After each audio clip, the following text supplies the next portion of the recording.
Hello everyone, मैं स्वागत करता हूं अपने इस यूट्यूब चैनल पर। और आपको पता है गाइस कि हमारा घटना चक्र मॉडर्न हिस्ट्री का एक सीरीज़ चल रहा है, जिसमें हमने पिछले बार 1857 की क्रांति के थ्योरी क्लास को हमने देखा था। इस थ्योरी क्लास को हम कवर कर चुके हैं। आज हम इसके प्रश्न को देखेंगे कि कौन से एग्ज़ाम में कितने प्रश्न आए हैं। थोड़ा सा लंबा सीरीज़ रहेगा गाइस, क्योंकि मतलब इस चैप्टर से बहुत ज़्यादा क्वेश्चन बने हैं, तो थोड़ा सा वीडियो लंबा जा सकता है। तो आप प्लीज़ धैर्य बनाकर देखिएगा। और यहाँ से क्वेश्चन 100% एग्जाम में बनते हैं, तो प्लीज़ इसको नोट भी कर लीजिएगा। जो एक्स्ट्रा फैक्ट होगा आप उसको नोट कर लेना, ठीक है। और मैं बताऊँगा, मैं कहना चाहता हूँ गाइस कि आप पहले प्लीज़ थ्योरी क्लास कर लीजिए, देन आफ्टर प्रश्न कीजिए, ताकि इससे आपको भी लगे कि हाँ मैंने कितने अच्छे से पढ़ाई किया नहीं किया। इससे आपको भी एक रिविज़न हो जाएगा, ठीक है। तो चलिए शुरू करते हैं। पहला क्वेश्चन है, अंग्रेजी भारतीय सेना में चर्बी वाले कारतूसों से चलने वाली एनफील्ड राइफल कब शामिल की? यानी कि अंग्रेजों ने जो एनफील्ड राइफल था उसका उपयोग सबसे पहले कहाँ कब किया था? तो दिसंबर 1856 में। आपको पता है क्या, इसकी जो दमदम अम्बाला था, है ना, जो एक जगह था बंगाल में, वहाँ पर इसका टेस्ट किया जा रहा था एनफील्ड राइफल का, है ना, जहाँ पर चर्बी वाले कारतूस होते थे, ठीक है। देखिए, दिसंबर 1856 में सरकार ने पुराने लोहे वाली बंदूक ब्राउन बेस के स्थान पर नवीन एनफील्ड राइफल के प्रयोग का निर्णय लिया। इसका प्रशिक्षण दमदम अम्बाला और सियालकोट में दिया जाना था। इस नई राइफल में कारतूस के ऊपरी भाग को मुंह से काटना पड़ता था। जनवरी 1857 में बंगाल सेना में अफवाह फैल गई कि चर्बी वाले कारतूसों में गाय और सुअर की चर्बी है। सैनिक अधिकारियों ने इस अफवाह की जांच किए बिना तुरंत इसका खंडन कर दिया, किंतु सैनिकों को विश्वास हो गया कि चर्बी वाले कारतूसों का प्रयोग उनके धर्म को भ्रष्ट करने का एक निश्चित प्रयत्न है। यही भारत के प्रथम स्वतंत्रता संग्राम 1857 के विद्रोह का तत्कालीन कारण बना था, ठीक है गाइस, ये आपको पता होगा। आगे आते हैं नेक्स्ट क्वेश्चन पर। देखिए, ये राजस्थान के किसी एग्जाम में क्वेश्चन पूछा गया, RAS RTS प्री 1993 का ये क्वेश्चन है। आइए क्या कर रहा है, भारत के प्रथम स्वतंत्रता संग्राम का मुख्य तत्कालीन कारण था, तो क्या था? अंग्रेजों का धर्म में हस्तक्षेप का संदेह। यही कारण था गाइस कि अंग्रेज ने क्या किया था, धर्म में हस्तक्षेप किया था। चर्बी वाले कारतूस बोलो या धर्म में हस्तक्षेप बोलो, दोनों एक ही हो जाएगा। मंगल पांडे की घटना हुई थी, तो कहाँ हुई थी मंगल पांडे की? बैरकपुर में, ठीक है, ये आपको पता होगा, मैंने ऊपर एक्सप्लेनेशन में आपको बताया था थ्योरी क्लास में। आइए देख ले दोबारा। 29 मार्च 1857 को बैरकपुर में सैनिकों ने चर्बी वाले कारतूसों का प्रयोग करने से इनकार कर दिया और एक सैनिक मंगल पांडे ने अपने एजुडेंट पर हमला कर उसकी हत्या कर दी थी। ये हम थ्योरी क्लास में देख चुके हैं। मंगल पांडे कहाँ के विप्लव से जुड़े थे? तो कहाँ के विप्लव से जुड़े थे? बैरकपुर छावनी से जुड़े थे, ठीक है। मंगल पांडे सिपाही थे, तो कौन सा नंबर के थे? तो वो 34वीं रेजिमेंट से थे गाइस। यहाँ पर ऑप्शन नहीं दिया गया है, तो ये सब के सब गलत हैं और ये UPPSC का क्वेश्चन है। यहाँ पर देखिए इसका आंसर हो जाएगा, मंगल पांडे 34वीं बंगाल नेटिव इन्फेंट्री के 6वीं कंपनी में एक सैनिक सिपाही थे। तो ये UPPSC का क्वेश्चन गलत है, मतलब ऑप्शन ही गलत दिया गया है, इसी के लिए यहाँ पर आंसर नहीं था। अब आइए, 1857 के विद्रोह के दौरान बहादुर शाह ने किसे साहेब आलम बहादुर का खिताब दिया था? तो किसको दिया था? बख्त खान को। ये बहादुर शाह जफर के कमांडर इन चीफ थे और जो 1857 की क्रांति हो रही थी वो यही इसका नेतृत्व कर रहे थे बहादुर शाह जफर की तरफ से। 1857 के विद्रोह के दौरान बहादुर शाह ने बख्त खान को साहेब आलम बहादुर का खिताब दिया था। बख्त खान एक पख्तून था। ईस्ट इंडिया कंपनी में वह सूबेदार के पद पर था तथा कंपनी की ओर से उसने प्रथम अंग्रेज अफगान युद्ध में भाग लिया था। बहादुर शाह ने अपने बड़े पुत्र मिर्ज़ा मुगल अथवा मिर्ज़ा जहीरुद्दीन को मुख्य सेनापति घोषित किया, किंतु विद्रोह में वास्तविक नेतृत्व बख्त खान के पास था। इसको याद रखिएगा गाइस, ठीक है। 1857 की क्रांति का प्रमुख कारण क्या था? तो ये क्या है? जन आक्रोश नहीं, सैनिक असंतोष हाँ हो सकता है, ईसाई मिशनरियों का प्रबंध नहीं, ब्रिटिश साम्राज्य की नीति नहीं। ये सैनिक असंतोष हो सकता है गाइस, तो इसका आंसर हो जाएगा नहीं। यहाँ पर दे रहा है आपको आंसर UPPSC ब्रिटिश साम्राज्य की नीति। यहाँ पर आंसर दे रहा है कि ब्रिटिश साम्राज्य की जो नीति थी ना, जो पिछले 100 साल में उन्होंने बहुत सारे ऐसे पॉलिसी लाए थे, जैसे प्रशासन में क्या नीतियाँ थी और समाज में कैसी नीतियाँ, धर्म में हस्तक्षेप करना, तो उनकी नीति कैसी थी? इस प्रकार की नीति थी। जैसे डॉक्ट्रिन ऑफ लैप्स लाया गया, सहायक संधि लाया गया, इससे बहुत सारे राज्यों को हड़पा गया, तो बहुत सारे लोग क्या थे, उससे खफा थे। तो प्रमुख कारण अगर यहाँ पर पूछ रहा था, आप आंसर लगाइएगा D, यानी कि ब्रिटिश साम्राज्य की नीति, ठीक है। आइए एक्सप्लेनेशन में देख लें। 1857 क्रांति का प्रमुख कारण ब्रिटिश साम्राज्य की घिनौनी नीतियां थी, जिनसे तंग आकर अंततः विद्रोह का ज्वालामुखी फूट पड़ा, ठीक है। हालांकि सैनिक असंतोष भी होगा, बट वहां पर सबसे अच्छा आंसर माना जाएगा क्या? कि ब्रिटिश साम्राज्य की घिनौनी नीतियां, ठीक ना। कार्ल मार्क्स ने भी यही बात कहा था। 1857 में लंदन से प्रकाशित होने वाले समाचार पत्र टाइम्स के संवाददाता कौन थे, जिन्होंने लिखा था उत्तरी भारत में गोरे आदमी की गाड़ी को कोई भी मित्रतापूर्ण दृष्टि से नहीं था। ठीक है, ये किसने लिखा था? तो देखिए इसके एमपीपीएस का क्वेश्चन है, इसका आंसर हो जाएगा WH रसेल। ठीक है गाइस, तो इसका आंसर हो जाएगा WH रसेल। 1857 में लंदन से प्रकाशित दी टाइम्स समाचार पत्र में WH रसेल ने लिखा था कि उत्तर भारत में गोरे आदमी की गाड़ी को कोई भी मित्रतापूर्ण दृष्टि से नहीं देखता था। तो इसका ये उत्तर हो जाएगा। 1857 की क्रांति सर्वप्रथम कहाँ से प्रारंभ हुई थी? तो आपको पता है ये मेरठ से प्रारंभ हुआ था और 10 मई का डेट था गाइज। ठीक है, और 10 मई से ये मेरठ से कहाँ गया था, रवाना हुआ था? तो 12 मई को ये लोग पहुँचे थे दिल्ली में, है ना, और बहादुर शाह को अपना नेता घोषित किया था। 1857 की क्रांति का प्रारंभ 10 मई को मेरठ से हुआ था। यहाँ के 3री कैवेलरी रेजिमेंट के सैनिकों ने चर्बी युक्त कारतूसों को छूने से इनकार कर दिया तथा खुलेआम बगावत कर दी थी। 1857 की क्रांति सर्वप्रथम कहाँ से प्रारंभ हुई थी? तो सर्वप्रथम कहाँ से हुआ था? मेरठ से हुआ था। देखिए 66 बीपीएससी का ये क्वेश्चन है, तो आप एओडीओ में इसको टिक लगा लेना, और ऐसे क्वेश्चन फ्रिक्वेंटली एग्जाम में देखे जाते हैं। 1857 के स्वतंत्रता संग्राम से संबंधित पहली घटना थी, तो पहली घटना क्या था? कानपुर में विद्रोह, नाना साहब का नेतृत्व संभालना, बेगम हजरत महल द्वारा अवध का नेतृत्व, सैनिकों का दिल्ली के लाल किले पर पहुंचना और झांसी की रानी का विद्रोह। अब देखिए गाइस, ये यूपीपीएससी का क्वेश्चन है, स्पेशल यूपी का ही क्वेश्चन है। तो यहाँ पर क्या होगा? सबसे पहला सैनिकों का दिल्ली के लाल किले पर पहुंचना, और यह कब घटना हुई थी? 12 मई को, है ना, ये 12 मई को किया गया था। ठीक है, आइए एक्सप्लेनेशन में देखें। 11 मई 1857 को दिल्ली में मेरठ से आए सिपाहियों ने दस्ते ने मुगल सम्राट बहादुर शाह द्वितीय से यह अपील की कि सम्राट इन सिपाहियों का नेतृत्व स्वीकार करे। इस प्रकार सैनिकों का दिल्ली के लाल किले पर पहुंचना पहली घटना थी। कानपुर में नाना साहब ने 5 जून 1857 को विद्रोह किया। बेगम हजरत महल ने 30 मई 1857 को प्रारंभ अवध के विद्रोह यानी कि लखनऊ का विद्रोह किया था, और झांसी की रानी लक्ष्मीबाई ने जून 1857 में विद्रोह किया था, और वे 18 जून 1858 को शहीद हो गई थी। ठीक है, तो सबका डेट याद रख लीजिएगा, दोबारा क्वेश्चन आ सकता है। बीपीएससी प्री 2018 का क्वेश्चन है। आइए देखिए क्या बोल रहा है। निम्न में से कौन ईस्ट इंडिया कंपनी के सिपाहियों को विद्रोह को बनाने का कारण नहीं था?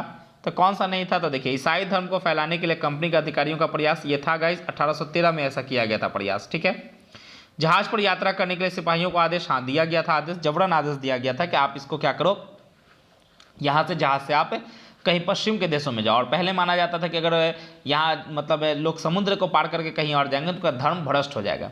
भत्ते की रोकथाम, हाँ ये भी था। अधिकारियों की अक्षमता, नहीं ये नहीं थी गाइस, तो यहाँ पर ऑप्शन हो जाएगा डी, आंसर हो जाएगा डी।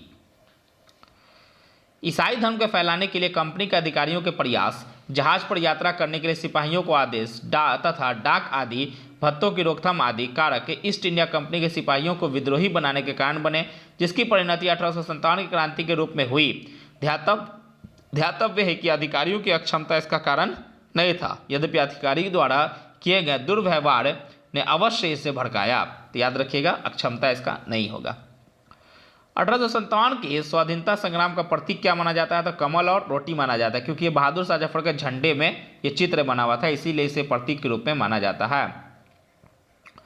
1857 के स्वाधीनता संग्राम का प्रतीक कमल और रोटी को माना जाता है।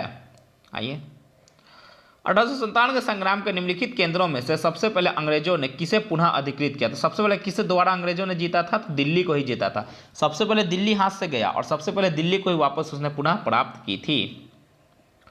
ब्रिगेडियर जनरल जॉन निकलसन के नेतृत्व में 3 महीने की घेराबंदी के पश्चात 20 सितंबर 1857 को अंग्रेजों द्वारा दिल्ली की पुनः प्राप्ति कर ली गई। तो ये डेट याद रखिएगा, 20 सितंबर 1857।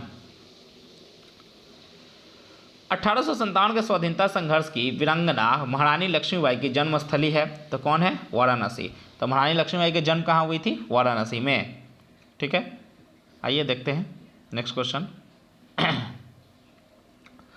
रानी लक्ष्मीबाई का मूल नाम क्या था? मनिका का जन्म 19 नवंबर 1835 को गोलघर में हुआ था, जो वर्तमान वाराणसी में स्थित है। 1857 के बरेली विद्रोह के नेता कौन थे? तो बरेली से कौन थे? खान बहादुर खान थे। ठीक है, बरेली में रुहेलखंड के भूतपूर्व शासक के उत्तराधिकारी खान बहादुर ने 1857 के विद्रोह की रहनुमाई की।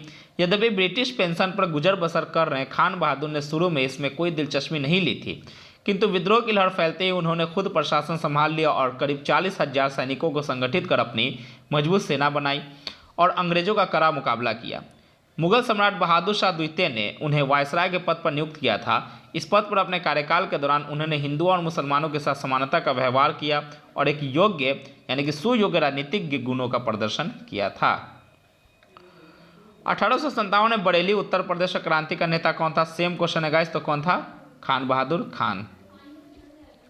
बरेली रुहेलखंड के भूतपूर्व सागर के उत्तराधिकारी, ये हम पढ़ चुके हैं गाइस ऊपर में, तो सेम एक्सप्लेनेशन नीचे दे दिया गया है, तो आप इसको देख लेना, सेम है। महारानी लक्ष्मीबाई की समाधि स्थल कहाँ है? तो महारानी लक्ष्मीबाई की समाधि स्थल कहाँ है? ग्वालियर में, ठीक है, यूपी में ग्वालियर है, तो वहीं पर है। आइए देखते हैं। महारानी लक्ष्मीबाई का जन्म वाराणसी में, जबकि इनकी मृत्यु ग्वालियर में हुई थी। ग्वालियर में ही महारानी लक्ष्मीबाई की समाधि स्थित है। झांसी की रानी लक्ष्मीबाई की मृत्यु कहाँ पर हुई थी? तो कहाँ पर उनकी मृत्यु हुई थी? तो ग्वालियर में इनकी मृत्यु हुई थी। रानी लक्ष्मीबाई को अंतिम युद्ध में सामना करना पड़ा था, तो किससे करना पड़ा था? यूरोज से करना पड़ता, और यहीं पर वो मर जाती हैं, ठीक है। रानी लक्ष्मीबाई झांसी के अंतिम मराठा राजा गंगाधर राव की विधवा थी। जब किसी उत्तराधिकारी के अभाव में राजा गंगाधर राव की मृत्यु हो गई, तो डलहौजी ने व्यापक सिद्धांत के अंतर्गत 1854 में झांसी का ब्रिटिश साम्राज्य में विलय कर लिया। झांसी में जून 1857 में रानी लक्ष्मीबाई के नेतृत्व में विद्रोह का श्री गणेश हुआ, यानी कि शुरुआत हुई थी। झांसी के पतन के बाद रानी ग्वालियर की ओर प्रस्थान कर गई, जहां तात्या टोपे के साथ अंग्रेजों के कई युद्धों में पराजित करने के बाद अंततः अंग्रेज जनरल हीरोज से लड़ते हुए 18 जून 1858 को वीरगति को प्राप्त हुई। रानी की मृत्यु पर हीरोज ने कहा था, यह कथन याद रखिएगा, ये क्वेश्चन आता है एग्जाम में, भारतीय विद्रोहियों में यहाँ सोई हुई औरत अकेली मर्द है, ठीक है, ये हीरोज का कथन था, इसको याद रखिएगा। 1857 का विद्रोह लखनऊ में किसके नेतृत्व में आगे बढ़ा? तो ये आपको पता है, बेगम ऑफ अवध, यानी कि बेगम हजरत महल, ठीक है। लखनऊ अवध में विद्रोह का प्रारंभ 30 मई 1857 को हुआ। विद्रोह को नेतृत्व बेगम हजरत महल बेगम ऑफ अवध ने किया था। ये बिरजिस कादिर की क्या थी? माँ थी। वह महिला जिन्होंने अवध में 1857 की क्रांति का नेतृत्व किया, तो अभी हमने जस्ट पढ़ा था, बेगम हजरत महल। लखनऊ में 1857 के स्वतंत्रता संग्राम का नेतृत्व किसने किया था? लखनऊ से किसने किया था? बेगम हजरत महल। अवध हो या लखनऊ हो, दोनों सेम क्वेश्चन है। निम्न में से कौन इलाहाबाद में 1857 के स्वतंत्रता संग्राम का नेता थे? तो आपको पता होगा कि इलाहाबाद से कौन थे? मौलवी लियाकत अली, है ना गाइस, मौलवी लियाकत अली, ठीक है। इलाहाबाद में 1857 के संग्राम में विद्रोहियों की कमान मौलवी लियाकत अली ने संभाली। बाद में यहाँ के विद्रोह को ब्रिगेडियर जनरल नील ने समाप्त किया था, तो याद रखिएगा गाइस। 1857 के संघर्ष में भाग लेने वाले सिपाहियों की सर्वाधिक संख्या थी, तो सबसे ज़्यादा सिपाहियों की संख्या कहाँ से थी? अवध से थी। मैंने बताया था गाइस ऊपर आपको थ्योरी क्लास में, ठीक है। 1857 के संघर्ष में भाग लेने वाले सिपाहियों की सर्वाधिक संख्या अवध से थी। वास्तव में उस समय अवध में शायद ही कोई ऐसा परिवार रहा हो जिसका कोई सदस्य सेना में न हो। केवल अवध से ही लगभग 75,000 सैनिक सेना यहाँ पर भाग लिए थे। नाना साहब के कमांडर इन चीफ कौन थे? तो आपको पता है, तात्या टोपे थे, ठीक है। कानपुर में 5 जून 1857 को नाना साहब का पेशवा मानकर स्वतंत्रता की घोषणा की गई। नाना साहब के सेनापति तात्या टोपे से बहुत सहायता मिली थी। कमांडर इन चीफ थे, ठीक है, तात्या टोपे। अजीमुल्ला खान सलाहकार थे, तो किसके थे? नाना साहब के या क्या थे? सलाहकार माने जाते हैं। Sorry guys. आइए देखते हैं, वर्ष 1857 के विद्रोह के संदर्भ में निम्न में से किसे उसके मित्र ने धोखा दिया तथा अंग्रेजों द्वारा बंदी बनाकर मार दिया गया? तो किसको दिया था? तो ये धोखा दिया था, आईएएस का क्वेश्चन है, तात्या टोपे को। मानसिंह ने धोखा दिया था गाइस, याद रखिएगा। किसने धोखा दिया था? मानसिंह ने धोखा दिया था तात्या टोपे को, और मानसिंह को क्या हो जाती है? फांसी की सजा हो जाती है। आईएएस प्री 2006 का क्वेश्चन है। तात्या टोपे को रामचंद्र पांडुरंग के नाम से भी जाना जाता है। वे 1857 के भारतीय विद्रोह के प्रमुख नेता थे। इनका जन्म महाराष्ट्र में योओला गांव में हुआ था, ये याद रखिएगा, ये क्वेश्चन आ चुका है। वे अपने पिता पांडुरंग राव टोपे के साथ बिठूर आ गए।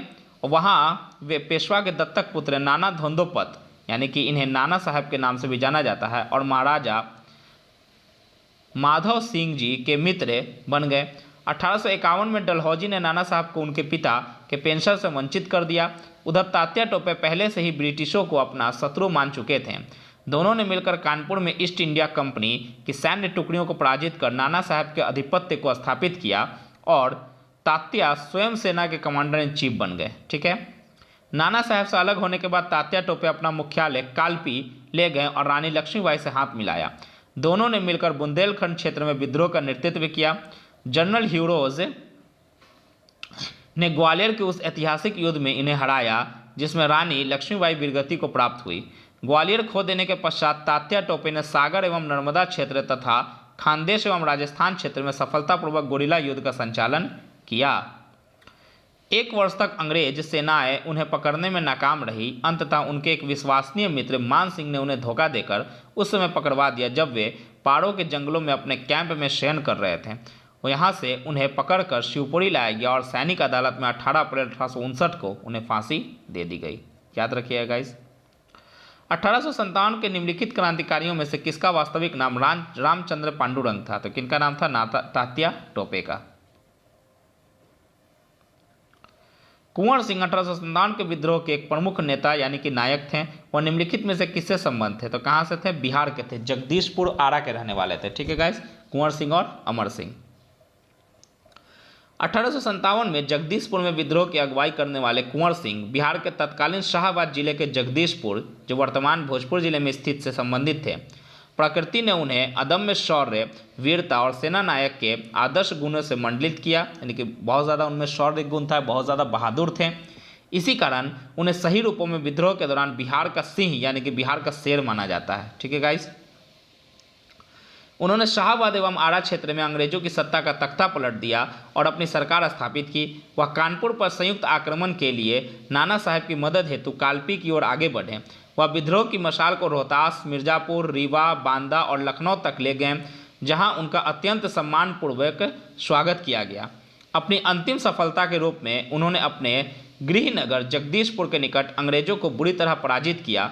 इसी युद्ध के दौरान कुंवर सिंह बुरी तरह घायल हो गए और 26 अप्रैल 1858 को उनकी मृत्यु हो गई। उनकी मृत्यु के बाद उनके भाई अमर सिंह ने दिसंबर 1858 तक अंग्रेजों के विरुद्ध संघर्ष जारी रखा।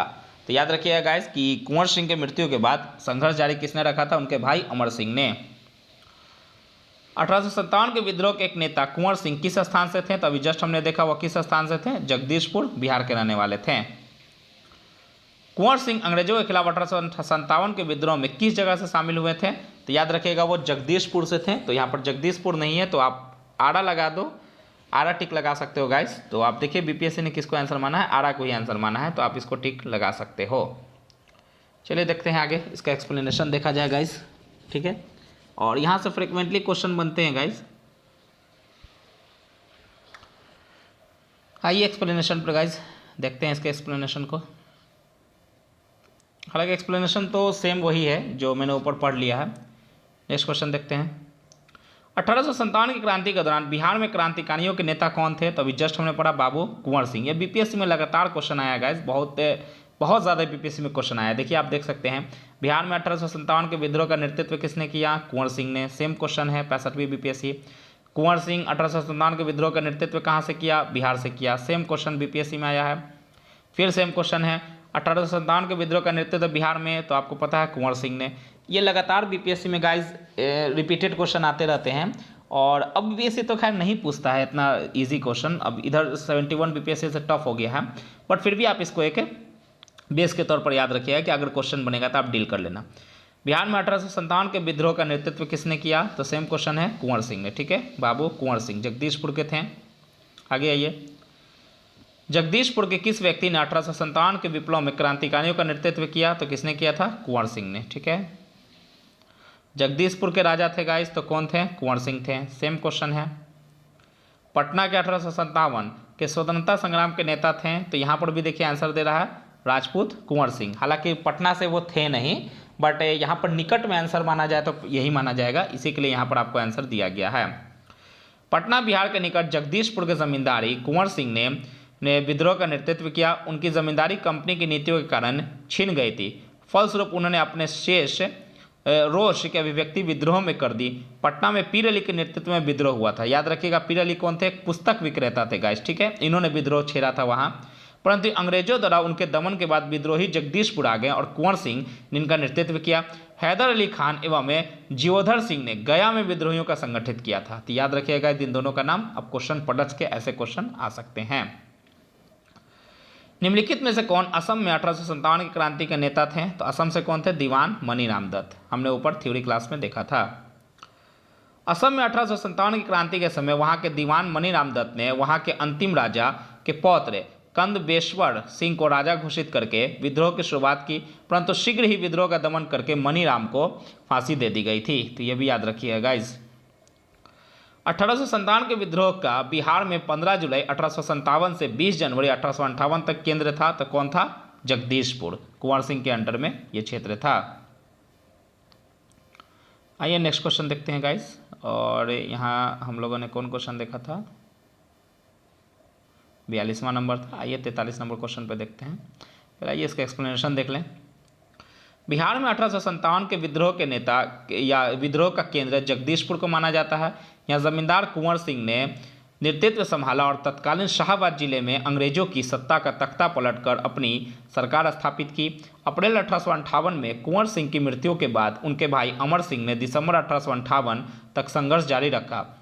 अंततः बिहार के विद्रोह का Patna division commissioner William Taylor और बंगाल गोलंदाज फौज के मेजर विंसेंट आयर द्वारा दबा दिया गया। तो याद रखिएगा गाइस, नोट कर लीजिएगा। देखिए 1857 क्रांति में अंग्रेज व जोधपुर के संयुक्त सेना को पराजित करने वाला था। तो ये कौन था गाइस? ये राजस्थान का क्वेश्चन है। तो औवा के ठाकुर कुशल सिंह, इसको याद रखिएगा। अगर कोई राजस्थान पीसीएस का तैयारी कर रहा है तो प्लीज़ उसको नोट करने की ज़रूरत है। और कोई अदर स्टेट से तो उसके लिए उतने ज़्यादा इंपॉर्टेंट क्वेश्चन ये मायने नहीं रखते हैं। औवा के ठाकुर कुशल सिंह ने 1857 की क्रांति में अंग्रेजों और जोधपुर के संयुक्त सेना को पराजित किया था। नेक्स्ट, निम्नलिखित में से कौन सा स्थल राजस्थान में 1857 की क्रांति का केंद्र नहीं था? तो कौन था? जयपुर केंद्र नहीं था। प्रश्नगत विकल्पों में 1857 क्रांति का केंद्र जयपुर नहीं था। शेष स्थल 1857 की क्रांति से संबंधित थे। निम्नलिखित में से किसने 1857 में अंग्रेजों से संघर्ष किया? तो किसने किया था? शहादत खान ने। इनमें से किसने किया था? तो शहादत खान। चंद्रशेखर आजाद नहीं होगा, राम प्रसाद बिस्मिल ये तो थे ही नहीं, अब माखनलाल चौधरी चतुर्वेदी ये भी नहीं थे उस समय। ठीक है। 1857 के विद्रोह में शहादत खान ने इंदौर में अंग्रेजों से संघर्ष किया था। तो याद रखिएगा कहाँ से किया था? इंदौर से। ठीक है। निम्नलिखित में से कौन 1857 के विद्रोह में अंग्रेजों का सबसे कट्टर दुश्मन माना जाता है? तो मौलवी अहमदुल्ला सबसे कट्टर दुश्मन माने जाते हैं। मौलवी अहमदुल्ला शाह ने फैजाबाद में 1857 के विद्रोह को अपना नेतृत्व प्रदान किया। यह अंग्रेजों के सबसे कट्टर दुश्मन थे। वह मूलतः तत्कालीन मद्रास प्रेसिडेंसी के चिन्नापट्टन के रहने वाले थे, पर वह फैजाबाद में आकर बस गए थे। उन्होंने भारत के विभिन्न धर्म यूनानियों को आह्वान करते हुए कहा कि सारे लोग काफिर अंग्रेजों के विरोध खड़े हो जाओ और उन्हें भारत से बाहर खदेड़ दो। ये किनका कथन है गाइस? ये कथन है मौलवी अहमदुल्ला का। इनके बारे में अंग्रेजों ने कहा कि वह अदम्य साहस के गुणों से परिपूर्ण और दृढ़ संकल्प वाले व्यक्ति तथा विद्रोहियों में सर्वोत्तम सैनिक है, और इनकी गिरफ्तारी के लिए अंग्रेजों ने 50,000 रुपये का इनाम भी रखा था। ठीक है गाइस। 1857 के प्रथम स्वतंत्रता संग्राम में भोपाल के किस वीर ने बहादुरीपूर्ण मुख्य संघर्ष कर बलिदान दिया था? तो कौन थे? फजील मोहम्मद खान। प्रश्नगत विकल्पों में से फाजिल मोहम्मद खान ने 1857 के स्वतंत्रता संग्राम में भोपाल में विद्रोहियों का नेतृत्व किया तथा बहादुरीपूर्ण संघर्ष करते हुए यानी कि प्राण उत्सर्ग यानी कि अपनी वीरगति प्राप्त की। 1857 के विद्रोह को किस उर्दू कवि ने अपने आंखों से देखा था? तो मिर्जा गालिब ने देखा था। ठीक है गाइस, हमने थ्योरी क्लास में ऊपर देखा था। प्रश्नगत विकल्पों में दिए गए शायरों में यानी जो भी है उसमें 1857 के विद्रोह को मिर्जा गालिब ने स्वयं अपनी आंखों से देखा था। सुप्रसिद्ध यानी कि जो भी उर्दू शायर है मिर्जा गालिब का मूल निवास स्थान कहाँ था? तो ये आगरा के रहने वाले थे। ठीक है गाइस। उर्दू शायर मिर्जा गालिब का जन्म 27 दिसंबर 1797 को आगरा में और मृत्यु 15 फरवरी 1869 को दिल्ली में हुई थी। आज़ादी की पहली लड़ाई 1857 में किसने भाग नहीं लिया? तो तात्या टोपे ने भाग लिया था, रानी लक्ष्मीबाई ने भाग लिया था, बहादुर शाह जफर ने लिया था, भगत सिंह ने भाग नहीं लिया था गाइस। भगत सिंह ने 1857 की आज़ादी की पहली लड़ाई में भाग नहीं लिया, जबकि रानी लक्ष्मीबाई, बहादुर शाह जफर, तात्या टोपे, इन तीनों ने भाग लिया था। नेक्स्ट क्वेश्चन पे, 1857 के विद्रोह से निम्नांकित में कौन संबंध नहीं था? तो इनमें से कौन संबंध नहीं था? तो उधम सिंह संबंधित नहीं थे। इन्होंने तो 1940 में कैक्सटन हॉल में जाकर गोली मारी थी। ठीक है गाइस, जो ये थे ना माइकल ओडायर, उनको ये गोली मारे थे 1940 में। ठीक है, उधम सिंह 1857 के विद्रोह से संबंध नहीं थे। ये पंजाब के क्रांतिकारी थे। जालियांवाला बाग हत्याकांड का बदला लेने के लिए इन्होंने पंजाब के गवर्नर रहे माइकल ओडायर की लंदन में मार्च 1940 में हत्या कर दी थी, जिसके लिए इन्हें गिरफ्तार करके मृत्युदंड दे दिया गया। बेगम हजरत महल ने लखनऊ में, कुंवर सिंह ने बिहार में तथा मौलवी अहमदुल्ला ने फैजाबाद में इस विद्रोह यानी कि 1857 के विद्रोह का नेतृत्व किया। 1857 के स्वतंत्रता संग्राम में किस राजवंश ने अंग्रेजों की सर्वाधिक सहायता की थी? तो आपको पता है ग्वालियर के सिंधिया ने सबसे ज़्यादा सहायता किया था। 1857 के स्वतंत्रता संघर्ष में ग्वालियर के सिंधिया राजवंश ने अंग्रेजों की सर्वाधिक सहायता की। यूरोपीय इतिहासकारों ने ग्वालियर के मंत्री सर दिनकर राव और हैदराबाद के मंत्री सलारजंग की राजभक्ति की बहुत सराहना की है। संकट के समय कैनिंग ने कहा था, यदि सिंधिया भी विद्रोह में सम्मिलित हो जाए तो मुझे कल ही बिस्तर गोल करना होगा। भारत में शिक्षित मध्यम वर्ग ने 1857 का विद्रोह क्या? नहीं, ये तटस्थ रहे थे गाइस। देखा जाए तो इन्होंने कोई नहीं बोला था, मतलब न्यूट्रल थे, ना हाँ बोलते थे ना बोलते थे। ठीक है, 1857 के विद्रोह में शिक्षित वर्ग ने कोई रुचि नहीं ली, जो इस महासमर की असफलता के प्रमुख कारणों में से एक है। विद्रोही जिस प्रकार अंधविश्वासों का उपयोग करते हैं या प्रगतिशील सामाजिक उपायों का विरोध करते थे, उससे शिक्षित भारतीय उनसे बिदक कर दूर हो गए। शिक्षित भारतीय देश का पिछड़ापन दूर करना चाहते थे। उनके मन में यह गलत विश्वास भरा था कि अंग्रेज आधुनिकीकरण का वह काम पूरा करने में उनकी सहायता करेंगे, जबकि जमींदारों, पुराने शासकों और सरदारों तथा दूसरे सामंतों तत्वों के नेतृत्व में लड़ने वाली विद्रोही देश को पीछे ले जाएंगे। कुछ समय बाद इस शिक्षित भारतीयों ने अपने अनुभव से जाना कि विदेशी शासन देश का आधुनिकीकरण करने में न सिर्फ असमर्थित साबित हुए, बल्कि उसने उसे गरीब और पिछड़ा बनाए रखा। इस मामले में 1857 के क्रांतिकारी अधिक दूरदर्शी सिद्ध हुए। ठीक है, निम्नलिखित में से किसने 1857 के विद्रोह में भाग नहीं लिया था? तो देखो यहाँ पर कौन है? खेतिहर मजदूर, साहूकार, कृषक और जमींदार। तो किसने भाग नहीं लिया था गाइस? तो आइए देखते हैं। यहाँ पर ऑप्शन डी दे रहा है, यानी कि 2 और 4, यानी कि साहूकार और जमींदार ने भाग नहीं लिया था। इन्होंने अंग्रेजों की सहायता की थी। 1857 का विद्रोह बहुत बड़े क्षेत्र में फैला हुआ था और इसे जनता का व्यापक समर्थन प्राप्त था। फिर भी पूरे देश को या भारतीय समाज के सभी अंगों तथा वर्गों को यह अपनी लपेट में नहीं ले सका। यह दक्षिण भारत तथा पूर्वी और पश्चिम भारत के अधिकांश भागों में नहीं फैल सका। भारतीय रजवाड़ों के अधिकांश शासक तथा बड़े जमींदार पक्के स्वार्थी तथा अंग्रेजों की शक्ति से भयभीत थे और वे विद्रोह में शामिल नहीं हुए। ग्वालियर के सिंधिया, इंदौर के होलकर, हैदराबाद के निज़ाम, जोधपुर के राजा, भोपाल के नवाब, पटियाला, नाभा और जिंद के सिख शासक एवं पंजाब के दूसरे सिख सरदार और कश्मीर के, एक मिनट गाइस,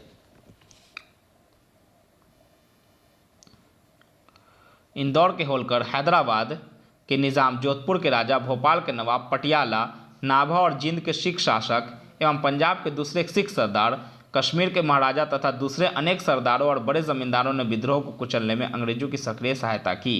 यानी कि कैनिंग का यह सहायता कर रहे थे ताकि विद्रोह को दबाया जाए। कैनिंग ने बाद में टिप्पणी की कि इन शासकों तथा सरदारों ने तूफान के आगे बांध की तरह काम किया, वरना यह तूफान एक ही लहर में हमें बहा ले जाता। ये कैनिंग का स्टेटमेंट है। उच्च तथा मध्य वर्गों के अधिकांश लोग विद्रोहियों के आलोचक थे। विद्रोह में शामिल अवध के बहुत से तालुकदारों ने अंग्रेजों से यह आश्वासन पाकर कि उनकी जागीरें वापस दे दी जाएंगी, विद्रोह से किनारा कर लिया। ग्रामीण जनता के हमलों का निशाना सूदखोर और साहूकार थे, इसीलिए वे स्वाभाविक तौर पर विद्रोह के शत्रु हो गए थे। आधुनिक शिक्षा प्राप्त भारतीयों ने भी विद्रोह का साथ नहीं दिया। शिक्षित भारतीय देश का पिछड़ापन समाप्त करना चाहते थे। उनके मन में यह गलत विश्वास भरा था कि अंग्रेज आधुनिकीकरण करेंगे और उनके पिछड़ेपन को दूर करेंगे। ये मतलब लगता था शिक्षित वर्ग को कि ऐसा वो करेंगे, बट ऐसा कुछ नहीं था।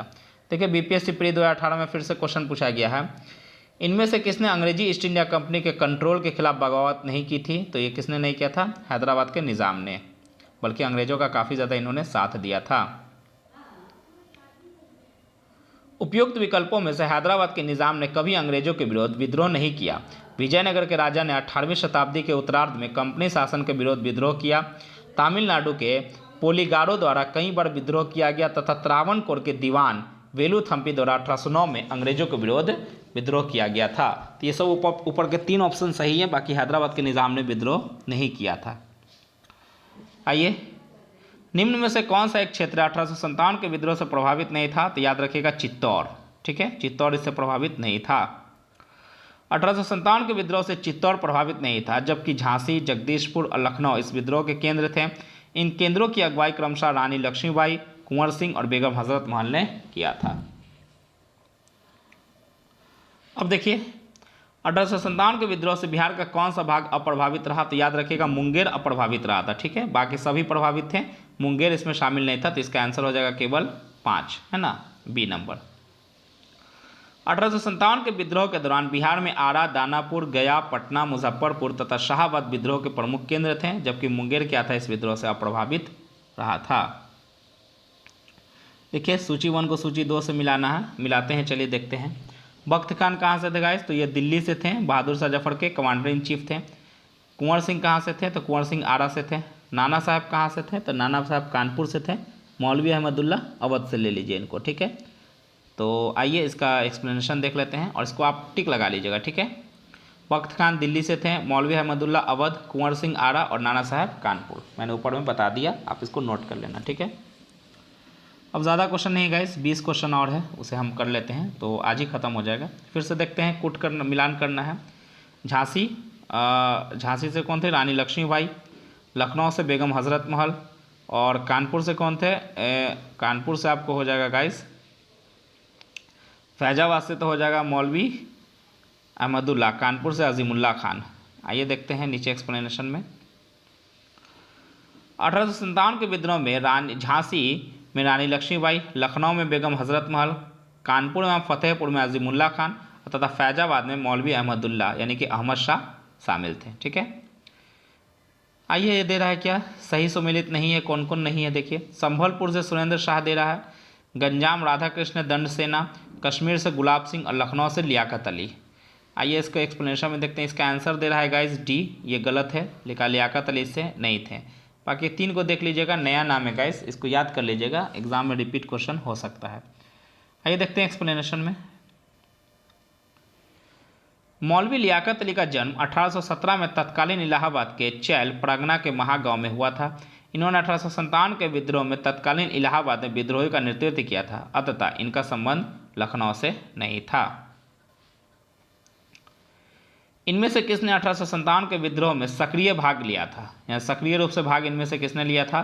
तो याद रखिएगा गाइस, नाना साहब कानपुर लिए थे, बेगम हजरत महल लखनऊ से लिए थे, मौलवी अहमदुल्ला फैजाबाद, ठीक है, बेगम जीनत महल ये तो नहीं है गाइस, लेकिन आंसर इसका हो जाएगा ई, यानी कि 1 से ज़्यादा। ठीक है, अब देखिए, ईस्ट इंडिया कंपनी के राजनीतिक, आर्थिक और सामाजिक तथा धार्मिक कारणों के फलस्वरूप 1857 का विद्रोह प्रारंभ हुआ। लखनऊ में इस विद्रोह का प्रारंभ 30 मई 1857 में हुआ। यहाँ पर इस विद्रोह का नेतृत्व बेगम हजरत महल ने किया था। कानपुर में इस विद्रोह का नेतृत्व नाना साहब के द्वारा तथा फैजाबाद में इस विद्रोह का नेतृत्व मौलवी अहमदुल्ला ने किया था। जबकि बहादुर शाह जफर, जो अंतिम मुगल बादशाह थे, की पत्नी बेगम जीनत महल ने अप्रत्यक्ष रूप से इस विद्रोह में भाग लिया था। इस प्रकार दिए गए प्रश्नों का विकल्प कौन सा हो जाएगा? ई सही हो जाएगा, यानी कि 1 से अधिक। आइए मिलान करते हैं। क्रांतिकारी के नाम और स्थान देखिए क्या कर रहा है, सुमेलित करना है। ठीक है, अब देखिए, मैंने देखा था नाना साहब कहाँ है, कानपुर, और जो आ सकता है उसको कीजिए। मनीराम दत्त कहाँ है, असम से हो जाएंगे। मौलवी अहमदुल्ला कहाँ से हो जाएंगे गाइस? तो मौलवी अहमदुल्ला यहाँ पर तो दे नहीं रहा है, और मौलवी अहमदुल्ला के लिए आप कानपुर लगा दो, हालांकि कानपुर नहीं होगा। नवाब हामिद अली खान, आइए इसका एक्सप्लेनेशन देखते हैं गाइस, और काफ़ी टफ क्वेश्चन है। नाना साहब कानपुर, नवाब हामिद अली खान दिल्ली से, मौलवी अहमदुल्ला लखनऊ, और मनीराम ये तो असम के हो जाएंगे। ठीक है, आइए देखते हैं नेक्स्ट क्वेश्चन। कह रहा निम्नलिखित में से कौन एक 1857 के विद्रोह का स्थान, विद्रोह का आरंभ सही सुमेलित नहीं है। मतलब कहाँ से विद्रोह नहीं हुआ था, आरंभ मतलब डेट के साथ आपको बताना है। तो सुमिलित नहीं है तो वो झांसी है, 11 मई 1857। ये गलत दे रहा है। आइए देखते हैं, डेट देख लीजिए गाइस। लखनऊ से 30 मई से 4 जून 1857, झांसी से जून 1857, मेरठ से 10 मई 1857 और बैरकपुर से 29 मार्च 1857। ठीक है, और ये कह रहा है गाइस कि आप एनसीईआरटी को एक बार देख लीजिएगा कक्षा 12 की पुस्तक में, उसमें जो दिया हुआ है, जो डेट दिया हुआ उसी को मानिएगा सही उत्तर, आप इसको चेक कर लीजिएगा। ठीक है, आइए अब बोल रहा है 1857 के विद्रोह के समय भारत का गवर्नर जनरल कौन था, तो आपको पता है कैनिंग था। ठीक है, 1857 के विद्रोह के समय भारत का गवर्नर जनरल लॉर्ड कैनिंग था। लॉर्ड कैनिंग भारत में कंपनी द्वारा नियुक्त अंतिम गवर्नर जनरल तथा ब्रिटिश सम्राट के अधीन नियुक्त भारत का पहला वायसराय माना जाता है। 1857 के विद्रोह के समय भारत का गवर्नर जनरल, सेम क्वेश्चन है गाइस, इसका भी हो जाएगा लॉर्ड कैनिंग। सेम क्वेश्चन है गाइस, इसका भी हो जाएगा कैनिंग। ठीक है, रिपीटेड क्वेश्चन है, ऐसे बहुत सारे क्वेश्चन रिपीट होते रहते हैं। सिपाही विद्रोह के समय भारत का गवर्नर जनरल, सेम क्वेश्चन है गाइस, इसका भी कैनिंग हो जाएगा। ठीक है, और ये आईएएस का क्वेश्चन है। सेम क्वेश्चन है, विद्रोह के समय बैरकपुर में कौन कमांडिंग ऑफिसर था, ये क्वेश्चन नया है तो याद रखिएगा हेडसे था। ठीक है, मार्च 1857 34वीं बंगाल नेटिव इन्फेंट्री के सिपाही मंगल पांडे के विद्रोह के समय बैरकपुर में lieutenant general sir John Bennet Hearsey commanding officer था, इसको नोट कर लीजिएगा। 1857 में किसने इलाहाबाद को आपातकालीन मुख्यालय बनाया था, तो कैनिंग ने बनाया था, क्योंकि वायसराय उसी समय वही था। 1857 के विद्रोह के समय तत्कालीन गवर्नर लॉर्ड कैनिंग ने इलाहाबाद, यानी जो अभी प्रयागराज है, को आपातकालीन मुख्यालय बनाया था। ठीक है, इस समय ब्रिटेन के प्रधानमंत्री कौन थे जब 1857 की क्रांति हो रही थी, तो कौन था, पाम्पस्टन था। ठीक है,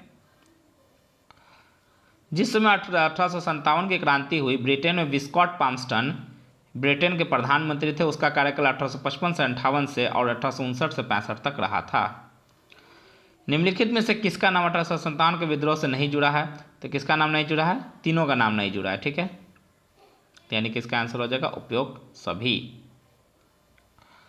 प्रश्न में दिए गए विकल्पों में कोई भी 1857 के विद्रोह से जुड़े नहीं थे, तो इसलिए इसका हो जाएगा डी आंसर।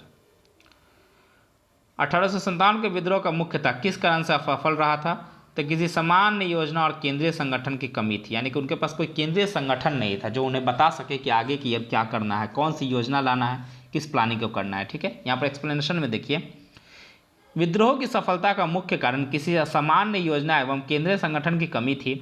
विद्रोहियों के नेताओं में कोई संगठन की भावना देखने को नहीं आई।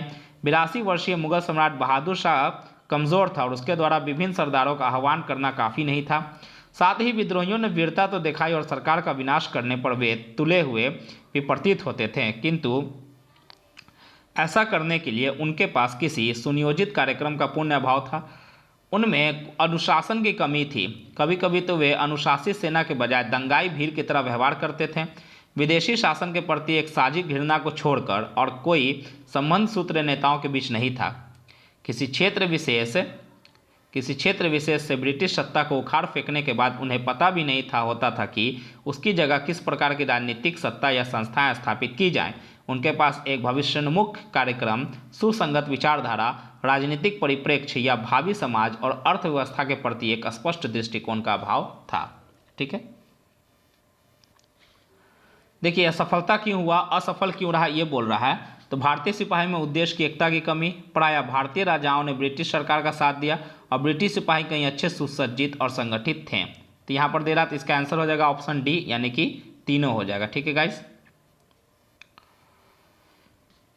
विद्रोह के समय भारतीयों में एकता के अभाव के चाहे जो भी कारण रहे हों, किंतु विद्रोह के लिए यह घातक सिद्ध हुआ। विद्रोहियों के लक्ष्य को धक्का पहुंचाने के लिए यह अकेली कमजोरी नहीं थी। भारतीय सिपाही बहादुर तथा स्वार्थ रहित तो थे, मगर उनमें अनुशासन और एकता का अभाव था। ठीक है, बंबई और मद्रास की सेनाएं राजभक्त रही। अवध और रुहेलखंड के से तथा अन्य उत्तरी भारत के सामंतवादी तत्वों ने विद्रोह का नेतृत्व किया, किंतु दूसरी ओर अन्य सामंतवादी तत्वों ने, जैसे पटियाला, जींद, ग्वालियर और हैदराबाद के राजाओं ने इस विद्रोह के दमन में सहायता की। यूरोपीय इतिहासकारों ने ग्वालियर के मंत्री सर दिनकर राव और हैदराबाद के मंत्री सालार जंग की राजभक्ति की बहुत सराहना की है। तो इसको याद रखिएगा गाइस। आइए नेक्स्ट क्वेश्चन देखते हैं। अब ज़्यादा क्वेश्चन नहीं है गाइस, लगभग 10-12 क्वेश्चन बचा होगा, तो उसको भी आज ही कवर कर लेते हैं। ये देखिए, रणनीति और रण कौशल की दृष्टि से भी अंग्रेज सेनाएं भारतीय विद्रोहियों से बहुत आगे थे। वे भारतीय सिपाहियों की तुलना में अधिक सुसज्जित थी, मतलब काफ़ी वो बहुत ज़्यादा आधुनिक हथियार थे उनके पास। अतः 1857 के विद्रोह की असफलता के उपयुक्त सभी कारण जिम्मेदार थे। 1857 के विद्रोह की विफलता के निम्नलिखित में से कौन से कारण थे? तो सेम क्वेश्चन आया गाइस, तो यहाँ पर देखिए इसका हो जाएगा आंसर सी, यानी कि उपयुक्त सभी। क्या हो जाएगा? अंग्रेजों की सैन्य श्रेष्ठता, विद्रोहियों के पास कोई एकीकृत कार्यक्रम या विचारधारा नहीं थी, और समाज के सभी वर्गों से समर्थन का अभाव था। याद रखिएगा, ठीक है। 1857 के विद्रोह की असफलता का मूल कारण किसी सामान्य योजना एवं केंद्रीय संगठन की कमी थी। विद्रोहियों के नेताओं ने कोई संगठन की भावना देखने को नहीं आई। 82 वर्षीय मुगल सम्राट बहादुर शाह कमजोर था। यह हम ऊपर में देख चुके हैं, सेम एक्सप्लेनेशन है गाइस जो अभी हम ऊपर में देखे थे, इसको आप पढ़ लेना, सेम क्वेश्चन है, मतलब एक्सप्लेनेशन, ठीक है। अंग्रेज राजपूत राज्यों में 1857 के विद्रोह को दबाने में सफल रहे, क्योंकि इसका क्या कारण होगा? तो देखिए गाइस, इसका कारण होगा स्थानीय शासकों ने क्रांतिकारियों का साथ नहीं दिया था। तो इसका आंसर ए हो जाएगा। यह राजस्थान का क्वेश्चन है, स्पेशल राजस्थान के लिए ये क्वेश्चन है, उसके स्टेट से, ठीक है। निम्नलिखित में से किन ब्रिटिश अधिकारियों ने लखनऊ में अपना जीवन खोया था? तो किसने खोया था? तो याद रखिएगा गाइस, इसका आंसर हो जाएगा 2, 3, 4, जनरल नील, मेजर जनरल हैवलॉक और सन हेनरी लॉरेंस। ये यूपीपीएससी का क्वेश्चन है, स्टेट पीसीएस का क्वेश्चन है। अगर आप किसी अन्य स्टेट से हैं तो ऐसे क्वेश्चन को अवॉइड कर सकते हैं। 14 सितंबर 1857 को अंग्रेज द्वारा दिल्ली पर अधिकार करने के क्रम में ब्रिगेडियर जनरल जॉन निकलसन घायल हुए थे, और 23 सितंबर 1857 को उनकी मृत्यु हुई थी। लखनऊ में 1857 के विद्रोह के दौरान अंग्रेज रेजिडेंसी की रक्षा करते हुए sir Henry Montgomery Lawrence, major general Henry Havelock तथा ब्रिगेडियर जनरल नील की मृत्यु हुई थी। अब यहाँ पर विचार करना है, देखिए कथन और कारण से क्वेश्चन है गाइस, 39वीं बीपीएससी का क्वेश्चन है। देखिए क्या कह रहा है, पढ़ते हैं पहले। 1857 में प्रथम स्वतंत्रता संग्राम ब्रिटिश सरकार से स्वतंत्रता प्राप्त करने में असफल रहा। अब बीच में लगा दीजिए क्योंकि बहादुर शाह जफर के नेतृत्व को जन सहयोग नहीं मिला था, और अधिकांश महत्वपूर्ण रियासतों के शासक उनका साथ देने में कतरा गए थे। तो इसका आंसर हो जाएगा क्या? ऑप्शन ए, यानी कि क भी सही है, क दोनों को सत्य है, और दोनों से क्या कर रहा है, इसका सही स्पष्टीकरण कर रहा है। आइए देखते हैं एक्सप्लेनेशन। प्रश्नगत कथन और कारण दोनों सत्य हैं तथा कारण कथन का सही स्पष्टीकरण है। यद्यपि 1857 के प्रथम स्वतंत्रता संग्राम के असफल होने के कई कारण थे, परंतु इनमें सर्वाधिक महत्वपूर्ण कारण अधिकांश प्रमुख रियासतों के शासकों द्वारा अंग्रेज को समर्थन करना था। निम्नलिखित से किसने 1857 के विद्रोह को एक षड्यंत्र की संज्ञा दी थी? तो किसने षड्यंत्र कहा था? Option number A, sir James Outram और डब्ल्यू टेलर ने इसे षड्यंत्र कहा था। आइए एक्सप्लेन करते हैं। सर जेम्स आउटरम एवं डब्ल्यू टेलर ने 1857 के विद्रोह को हिंदू मुस्लिम षड्यंत्र का परिणाम बताया। आउटरम का विचार था कि यह मुस्लिम षड्यंत्र था जिसमें हिंदू रियासतों का लाभ उठाया गया। जॉन लॉरेंस और सीले के अनुसार यह केवल सैनिक विद्रोह था। जॉन सीले के अनुसार 1857 का विद्रोह एक पूर्णतः देशभक्ति रहित और स्वार्थी सैनिक विद्रोह था, सॉरी गाइस, जिसमें न कोई स्थानीय नेतृत्व ही था और ना ही इसे सर्वसाधारण का समर्थन प्राप्त था। उसके अनुसार यह एक संस्थापित सरकार के विरुद्ध भारतीय सेना का विद्रोह था। टी.आर. होम्स के अनुसार यह बर्बरता और सभ्यता के बीच का युद्ध था। अब देखिए, आधुनिक इतिहासकार जिसने 1857 के विद्रोह की स्वतंत्रता की पहली लड़ाई कहा था, किसने कहा था? वी.डी. सावरकर ने कहा था। वी.डी. सावरकर ने अपनी पुस्तक the Indian war of independence 1857 में 1857 के विद्रोह को सुनियोजित स्वतंत्रता संग्राम की संज्ञा दी। उन्होंने इसे स्वतंत्रता की पहली लड़ाई कहा था। 1857 के संग्राम को प्रथम स्वतंत्रता संग्राम का नाम किसने दिया था? तो किसने दिया था? वी.डी. सावरकर ने। सेम क्वेश्चन है गाइस। 1857 के विद्रोह को किसके द्वारा प्रथम भारतीय स्वतंत्रता संग्राम के रूप में वर्णित किया गया था? तो किसके द्वारा? वी.डी. सावरकर के द्वारा। भारतीय स्वाधीनता आंदोलन का सरकारी इतिहासकार था कौन था? एस.एन. सेन इसका सरकारी इतिहासकार था। 1857 के भारतीय स्वाधीनता आंदोलन के सरकारी इतिहासकार सुरेंद्र नाथ सेन यानी कि एस.एन. सेन थे, जिनकी पुस्तक 1957 में प्रकाशित हुई थी।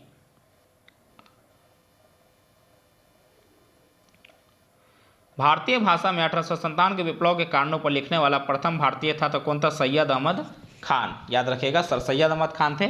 असबाब बगावत हिंद इनकी पुस्तक की नाम थी। ठीक है, सर सैयद अहमद खान द्वारा लिखित पुस्तक असबाब बगावत हिंद वर्ष 1859 में प्रकाशित हुई थी, जिसमें 1857 के विद्रोह के कारणों की चर्चा की गई थी। तथाकथित प्रथम राष्ट्रीय स्वतंत्रता संग्राम न प्रथम न राष्ट्रीय और न ही स्वतंत्रता संग्राम था। यह कथन संबंधित है तो किससे? आरसी मजूमदार से। यह मानते थे कि 1857 की क्रांति प्रथम नहीं है। आरसी मजूमदार ने अपनी पुस्तक द सिपाही mutiny and the revolt of 1857 को स्वतंत्र रूप से वर्ष 1957 में प्रकाशित किया। मजूमदार ने 1857 के विद्रोह को तथाकथित प्रथम राष्ट्रीय स्वतंत्रता संग्राम न प्रथम न राष्ट्रीय और न ही स्वतंत्रता संग्राम की संज्ञा दी है। किसने कहा था? इस निर्णय से इनकार करना कठिन है कि तथाकथित 1857 का प्रथम राष्ट्रीय स्वतंत्रता संग्राम न तो प्रथम और न ही राष्ट्रीय और न ही स्वतंत्रता संग्राम था। तो किसने कहा था? आरसी मजूमदार ने। सेम क्वेश्चन है गाइस, बट थोड़ा सा लैंग्वेज चेंज कर दिया गया। किस भारतीय प्रख्यात इतिहासकार ने 1857 क्रांति को क्रांति नहीं कहा था? तो doctor RC Majumdar. Same question है गाइस। उपयुक्त विकल्पों में से डॉक्टर आरसी मजूमदार ने 1857 क्रांति को क्रांति नहीं माना। उन्होंने अपनी पुस्तक द सिपाही mutiny and the revolt of 1857 में कहा था कि यह ना ही प्रथम है ना ही स्वतंत्रता संग्राम है। हम ऊपर में देख चुके हैं। आइए 2 क्वेश्चन और गाइस, इसको भी करके ख़त्म ही कर देते हैं आज। देखिए 19वीं, इस तथ्य को मानने वाले इतिहासकार थे, यानी कि ये क्वेश्चन क्या है गाइस? आधा अधूरा है क्या? तथ्य तो दिया ही नहीं। Doctor RC Majumdar, doctor SN Sen इसका आंसर दे। एक्सप्लेनेशन में देखिए, डॉक्टर आरसी मजूमदार और डॉक्टर एसएन सेन जैसे इतिहासकार 19वीं शताब्दी के मध्य में भारतीय राष्ट्रवाद को भ्रूणावस्था में मानते थे। एक्सप्लेनेशन से आप नोट कर लीजिएगा गाइस। अब देखिए ये क्वेश्चन किसका है? यूपीपीएससी के 2010 का क्वेश्चन है। देखिए क्वेश्चन क्या है? 1857 की क्रांति के बारे में निम्नलिखित में से कौन सी एक अवधारणा सही है? अब देखिए अवधारणा पढ़ते हैं। भारतीय इतिहासकारों ने इसे भारतीय विद्रोह के रूप में वर्णित किया। ब्रिटिश इतिहासकारों ने इसे स्वाधीनता का संग्राम कहा। इसने भारत में ईस्ट इंडिया कंपनी के शासन प्रणाली को मृत्यप्राय बना दिया और यह क्रांति भारत में प्रशासनिक तंत्र को सुधारने हेतु की गई। तो इसका आंसर हो जाएगा सी। ठीक है गाइस। 1857 क्रांति के परिणाम स्वरूप भारतीय शासन की बागडोर कंपनी के हाथों में निकलकर ब्रिटिश क्राउन के हाथों में चली गई तथा इसकी शासन प्रणाली में भी आमूलचूल परिवर्तन किया गया। अतः 1857 क्रांति के संदर्भ में प्रश्नगत विकल्प सी की अवधारणा ही सही है, जबकि अन्य कथन सही नहीं है। महारानी विक्टोरिया ने भारतीय प्रशासन को ब्रिटिश ताज के नियंत्रण में लाने की घोषणा की तो कब की थी? 1 नवंबर 1858 को। 1857 क्रांति के दमन के पश्चात 1 नवंबर 1858 को महारानी विक्टोरिया ने भारतीय प्रशासन को ब्रिटिश ताज के नियंत्रण में लेने की घोषणा की। इस घोषणा के बाद भारत में कंपनी के शासन को समाप्त कर भारत को सीधे ब्रिटिश क्राउन के अधीन कर दिया गया, जिसके तहत एक भारत मंत्री तथा 15 सदस्यों वाली इंडियन काउंसिल की स्थापना की गई। तत्कालीन गवर्नर जनरल लॉर्ड कैनिंग को भारत का वायसराय बना दिया गया। तो भारत के प्रथम वायसराय कौन थे? लॉर्ड कैनिंग थे गाइस। ठीक है। सम्राज्ञी विक्टोरिया ने 1858 की घोषणा में भारतीयों को बहुत सी चीज़ें दे जाने का आश्वासन किया। निम्न आश्वासनों में से कौन ब्रिटिश शासन ने पूरा किया था? तो जो रियासतों के प्रति जो नीति अपनाई गई थी ना, उसी को पूरा किया गया था। हड़प की नीति को खत्म कर दिया गया और बोला गया था कि हम दोबारा किसी राज्य को नहीं मिलाएंगे, तो इसको पूर्ण रूप से जारी रखा गया था। 1857 के विद्रोह का सबसे महत्वपूर्ण परिणाम महारानी विक्टोरिया की उद्घोषणा थी। यह उद्घोषणा 1 नवंबर 1858 को इलाहाबाद में हुए दरबार में कैनिंग द्वारा उद्घोषित की गई। इसमें भारत के कंपनी के शासन को समाप्त कर भारत का शासन सीधे क्राउन के अधीन कर दिया गया। इस उद्घोषणा में भारत ने ब्रिटिश साम्राज्य के विस्तार पर रोक, लोगों के धार्मिक मामलों में हस्तक्षेप न करना, एक समान कानूनी सुरक्षा सबको उपलब्ध कराना शामिल थे। भारतीय राजवाड़ों के प्रति विजय और विलय की नीति का परित्याग कर दिया गया और सरकार ने राजाओं को गोद लेने की अनुमति प्रदान की। तथापि अन्य आश्वासन ब्रिटिश शासन द्वारा पूरे नहीं किए जा सके, तो इसे पूरा किया गया था, याद रखिएगा। ये देखिए IAS प्री 2014 का क्वेश्चन है और देखिए क्वेश्चन क्या कहता है। महारानी विक्टोरिया की उद्घोषणा 1858 का उद्देश्य क्या था? तो देखिए, भारतीय राजाओं को ब्रिटिश साम्राज्य में मिलाने के किसी विचार का परित्याग सही है। भारतीय प्रशासन को ब्रिटिश क्राउन के अंतर्गत रखना सही है और भारत के साथ ईस्ट इंडिया कंपनी के व्यापार का नियमन करना, ये तो गैस पहले ही आ चुका था। 1813 और 1833 के चार्टर एक्ट में इसको ला दिया गया था। तो यहाँ पर इसका आंसर हो जाएगा केवल 1 और 2। ठीक है गाइस, इसका हो जाएगा 1 और 2। आगे आइए। ब्रिटिश सरकार ने 1858 में एक अधिनियम लागू किया जिसे भारतीय प्रशासन सुधार संबंधी अधिनियम कहते हैं। इस अधिनियम के द्वारा भारत में ईस्ट इंडिया कंपनी के शासन का अंत कर दिया गया और ब्रिटिश सरकार ने भारतीय प्रदेशों का प्रबंध सीधा अपने हाथों में ले लिया। इस अधिनियम के तहत 1858 में महारानी विक्टोरिया ने एक घोषणा की जिसमें यह उद्घोषित किया गया कि अब से भारत का शासन ब्रिटिश शासक के द्वारा व उनके लिए सेक्रेटरी ऑफ स्टेट द्वारा चलाया जाएगा। गवर्नर जनरल को वायसराय की पदवी दी गई और जिसका अर्थ था कि वह राजा का प्रतिनिधि था। संक्षेप में भारत पर ब्रिटिश सर्वोच्चता सुदृढ़ रूप से स्थापित कर दी गई। साथ ही रानी विक्टोरिया द्वारा की गई घोषणा द्वारा देशी राज्यों को यह आश्वासन दिया गया कि उनका अस्तित्व बना रहेगा। स्पष्ट है कि भारतीय राज्यों को ब्रिटिश साम्राज्य में मिलाने के किसी भी विचार का परित्याग करने की घोषणा की गई थी। ठीक है। ब्रिटानिका द्वारा प्रकाशित द हिस्ट्री ऑफ इंडिया नामक पुस्तक के पृष्ठ 261 पर उल्लिखित the an non cement reward Lord Dalhousie's prior policy of political unification through princely state annexation. ठीक है। आइए गाइज, 1-2 क्वेश्चन और बचे हैं, इसको भी कर लेते हैं। देखिए, आइए। निम्नलिखित में से कौन सा आयोग 1857 के विद्रोह के दमन के बाद भारतीय फौज के 9 संगठन से संबंधित है? तो कौन बैठा था? पील आयोग का गठन हुआ था और इसी ने ही अपने रिपोर्ट में कहा था कि मतलब 1857 का विद्रोह किस प्रकार से है, यही पील आयोग ने अपने रिपोर्ट में बताया था। देखिए, 1857 के विद्रोह के दमन के बाद ब्रिटिश सरकार ने भारतीय फौज के 9 संगठन के लिए जुलाई 1858 में मेजर जनरल जोनाथन पील की अध्यक्षता में एक रॉयल कमीशन का गठन किया, जिसको द्वारा सेना के रेजिमेंट को जाति, समुदाय और धर्म के आधार पर विभाजित किया गया। यूरोपीय सैनिकों की संख्या जो 1857 से पूर्व 45,000 थी अब 65,000 कर दी गई और भारतीय सैनिकों की संख्या 2,38,000 से घटाकर 1,40,000। बंगाल में यूरोपीय सैनिकों का अनुपात 1:2 रखा गया और जबकि मद्रास और बंबई में यह 1:3 रखा गया। लास्ट क्वेश्चन है गाइस, 1857 के विद्रोह के बाद ब्रिटिश सरकार ने सिपाहियों का प्रांतों से चयन किया था, तो किससे किया था? गोरखा, सिख एवं पंजाब उत्तर प्रांत से। ये हमने ऊपर एक्सप्लेनेशन में देखा था। 1857 के विद्रोह के बाद ब्रिटिश सरकार ने सिपाहियों का चयन गोरखा, सिख एवं पंजाब के उत्तर प्रांत से किया। 1857 के विद्रोह को भड़काने में उत्तर प्रदेश एवं बिहार के सैनिकों ने महत्वपूर्ण भूमिका निभाई थी, इसीलिए ब्रिटिश सरकार ने इन्हें संदेह की दृष्टि से देखा। विद्रोह के समय बंगाल सेना के 60% सैनिक तथा उत्तरी, पश्चिमी और उत्तर प्रांत के थे। विद्रोह के लिए भारतीय सेना उत्तरदायी थी। इसी कारण 1 नवंबर 1858 को महारानी विक्टोरिया की घोषणा पत्र के अंतर्गत सेना का पुनः गठन किया गया, जो विभाजन और प्रतिलोभन की नीति पर आधारित था। तो ठीक है गाइस, इतना ही था हमारा आज का लेक्चर और हम फिर कल मिलते हैं आपसे। अन्य जन आंदोलन पर हम चर्चा करेंगे। चलिए, जब तक के लिए बाय।